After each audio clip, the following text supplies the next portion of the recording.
பண்றோமா எல்லாம் ஸ்கிரிப்ட் பண்றோமா என்ன கிடையாது. ஏன் அது ஃபாரின், அது பண்ணக்கூடாது. இந்தியானா யாரும் கேட்க மாட்டாங்க. ரைட்டா? ஸோ ஃபர்ஸ்ட் அந்த மைண்ட் செட் நம்மளுக்கு மாறணும். நம்ம கண்ட்ரியை சுத்தமாக வச்சு நம்மளுக்கு தெரியணும்.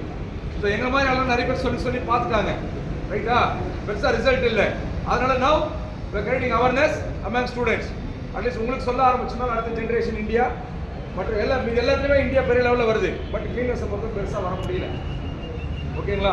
ஒன்றும் நல்லா பண்ணணும் அப்படின்றதுக்காக தான் இந்த program.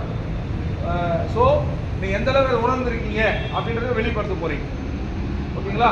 So best will be அவார்டுறானா கிட்டத்தட்ட இது ஒரு 65-70 பேர் கொடுத்துருக்கீங்க உங்களோட பார்ட்டிசிபேஷன். ரைட்டுங்களா? நம்பர்ஸ். ஸோ நம்ம கொடுக்க போகிற ப்ரைஸு ஃபஸ்ட்டு செகண்ட் தேர்டு தான். ஃபோர்த்து வந்திருக்கிற பையன் நல்லா பண்ணலான்னு அர்த்தம் கிடையாது. ஓகேங்களா? 65 பேர் ப்ரைஸ் கொடுக்க முடியாது. அதனால் அதுக்கு சர்டிஃபிகேட் கொடுத்துருவேன். ஓகேங்களா? கிளியர்? பட் பார்ட்டிசிபேட் பண்ணுறதே பெரிய விஷயம். இன்னைக்கு சண்டே அழகாக வீட்டில் ரிலாக்ஸாக நான்வெஜ் சாப்பிட்டு டிவி பார்த்து இல்லாமல் அதெல்லாம் ஒதுக்கி வச்சுட்டு இதுக்காக வந்திருக்கீங்க தெரியுமா?